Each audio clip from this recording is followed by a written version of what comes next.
আসসালামু আলাইকুম বন্ধুরা। এই জায়গাটা হচ্ছে আমার সবচেয়ে পছন্দের একটা জায়গা। কারণ এই জায়গার সাথে আমার অনেক স্মৃতি। আমি অনেক আসলে এই জায়গায় সময় কাটিয়েছি পুরো আমাদের বাড়ির পিছনের যে জায়গাটা জুড়ে। এই জায়গাটা জুড়ে একটা সময় আমি খুব সময় কাটিয়েছি। কিছু, কিছু ফলের গাছ লাগিয়েছি। সারাদিন এখানে থেকেছি। আমার খুব ভালো লাগে। এখন অনেক মানে পরিষ্কার করা হয়েছে। আগে আরও অনেক বেশি জঙ্গল মতো ছিল।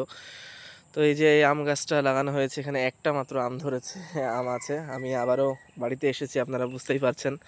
তো বাড়িতে আসলে আমার পছন্দের জায়গা এটা। এই যে আমার হাতের লাগানো পেঁপে গাছ। এইখানে আরেকটা, এই যে এইখানে এই গাছটা গতবারও দেখিয়েছিলাম, ফুল আসার মতো হয়েছিল। তো এই যে ফল ধরে গেছে পেঁপে গাছটায়। তো যাই হোক, এই যে পাশাপাশি আরও কয়েকটা গাছ আছে। এই যে তো সব গাছগুলো বৃষ্টি হওয়ার কারণে বেশ ভালো আর কি যে রসটা দরকার সেটা পেয়েছে, যার কারণে আবার ভালো হয়ে গেছে। গাছগুলো সুন্দর হয়ে গেছে, গতবার এসে যেমন দেখেছিলাম তার থেকে অনেক সুন্দর লাগছে দেখতে। আর এই যে লেবুর গাছও দেখিয়েছিলাম, তো অনেক লেবু ধরেছে আলহামদুলিল্লাহ। এই লেবুর গাছটাও আমার হাতের কলম করে এবং আমার হাতেরই লাগানো। মাশাল্লাহ অনেক সুন্দর লেবু ধরেছে, একদম দেশি কাগজি লেবু।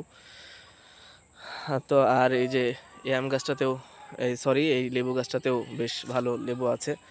এই সবগুলোই দেখিয়েছিলাম আপনাদেরকে গতবার। তো যাই হোক, এই জায়গাটা আমার অত্যন্ত পছন্দের জায়গা। আমি প্রতিবার বাড়িতে আসলে একবার আমার এই বাড়ির পিছনের এই জায়গাটা, আমরা ঘিরা বলি এটাকে, এই ঘিরার ভিতরে আমি আসি। এখানে হলুদ লাগানো হয়েছে, এই যেরকম সারি সারি করে সুন্দর করে এগুলোতে হলুদ লাগানো হয়েছে। এখানে দেখতে পাচ্ছেন এগুলো হলুদ লাগানোর জন্য এরকম ক্ষেত করা হয়েছে। এভাবে হলুদ লাগানো হয় মাটির নিচে, বছরের ফসল এটা 1 বছর পরে উঠানো হয় খেজুরটা। আর এটা হচ্ছে আমার এই সেই মশলা জাতীয় গাছটা, আমাকে লবঙ্গর গাছ বলে দিয়েছিল, তবে পরে আমি জানতে পেরেছি এটা নাকি দারচিনির যে গাছ সেই গাছটা হবে। তবে গাছটা বেশ তরতাজা আছে। তো এটাও আমার হাতে লাগানো, চারা কিনে লাগিয়েছিলাম আমি। তো মোটামুটি লেবুর গাছও অনেক, মরিচের গাছ আছে। পাশাপাশি এদিকে আমের গাছ, ছোট চাচাদের সেই আম গাছেও মাশাল্লাহ আম আছে। ছোট গাছ, মাত্র বছর খানেক মতো হয়েছে বয়স। গতবারও ধরেছিল কিছু, এখনও আছে কিছু কিছু। আর এখানে লাউ গাছ আছে। আর এই আমাদের আম গাছে যে এটা হচ্ছে খিরসাপাত যে আম, সে আম ধরেছে অল্প কিছু। আর মোটামুটি লেবুর গাছগুলো বেশ ভালোই আছে। সব মিলিয়ে এখন যেহেতু বৃষ্টি হয় মাঝে মাঝে টুকটাক, তো বেশ ভালোই সতেজ আছে সব গাছগুলোই, বেশ ভালো পরিস্থিতিতে আছে। যার কারণে আর আলাদাভাবে পানির প্রয়োজন হয় না। তো যার কারণে সব প্রকৃতি আসলে সময় মতো পানি পেলে সব কিছু সুন্দর থাকে, সতেজ থাকে। আর এইটা হচ্ছে আমার পছন্দের আম আর কি, মানে আমি লকনা আম বেশি পছন্দ করি। এটা হচ্ছে লকনা আমের গাছ।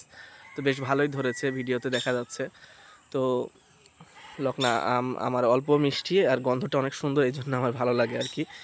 তো আম বেশ ভালোই ধরেছে। আর এই গাছে তো বললাম, দেখালাম এই একটা আম ধরেছে। তো এই হচ্ছে আমার বাড়ির পিছনে যে ঘিরাটা, এখানকার সার্বিক পরিস্থিতি আর কি এই মুহূর্তে। তো এখানে ইচ্ছা আছে ভবিষ্যতেও আমি এখানে গাছপালা বা এরকম করে রাখার চেষ্টা করব। তো দেখা যাক, আপনারা দোয়া করবেন। আপনাদের সাথেও ইনশাল্লাহ আবার পরবর্তীতে যখন আসব, আমার এই বাড়ির পিছনের এই ঘিরাটা আবার শেয়ার করব আপনাদের সাথে। তো ভালো থাকবেন আপনারা সবাইকে। আজকে এই পর্যন্তই, এরকম দেখালাম কিছু কিছু, পুরোটা আর কি। ভালো থাকবেন সবাই, আল্লাহ হাফিজ।